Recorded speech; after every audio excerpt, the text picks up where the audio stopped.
B2 split বিমান কি আমরা তো সকলেই জানি। আজকে B2 স্প্লিট নিয়ে বিস্তারিত আলোচনা করব। চলুন শুরু করি।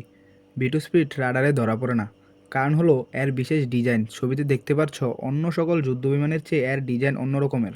এই বিমান তৈরি করা হয় এমন মেটেরিয়াল দিয়ে যেগুলো রাডার শোষণকারী। B2 স্প্লিটের তাপ ও শব্দ কম, যে কারণে B2 স্প্লিট রাডারে ধরা পড়ে না। এই বিমানটি সকল যুদ্ধে ব্যবহার। সকল যুদ্ধ বলতে আমেরিকা যদি কোনো যুদ্ধে জড়ায় তখন এর ব্যবহার হয় না। এর ব্যবহার হয় ওই যুদ্ধে যদি গুরুত্বপূর্ণ কোনো মিশন থাকে, তখন B2 স্পিড ব্যবহার করা হয়। পারমাণবিক বোমা, গাইডেড বোমা, সাধারণ বোমা এবং বাংকার বাস্টার বোমা B2 একসাথে বহন করতে পারে। সর্বোচ্চ বহন ক্ষমতা হলো 18,000 কেজি। 18,000 কেজি ওজন নিয়ে বিমানটি 1 ঘন্টায় প্রায় 1010 কিলোমিটার যায়। তাহলে বুঝতেই পারছো B2 স্পিড সম্পর্কে। এর বিশেষ কিছু বৈশিষ্ট্য আছে, যেমন রাতেও নির্ভুল হামলা করতে পারে, পৃথিবীর যে কোনো জায়গায় যেতে পারে। এই বিমানটি দিয়ে গোপন মিশনের কাজ করার জন্য উপযোগী। এতক্ষণ তো অনেক কিছুই জানলাম আমরা, চলো এখন B2 স্পিডের দাম সম্পর্কে জানি।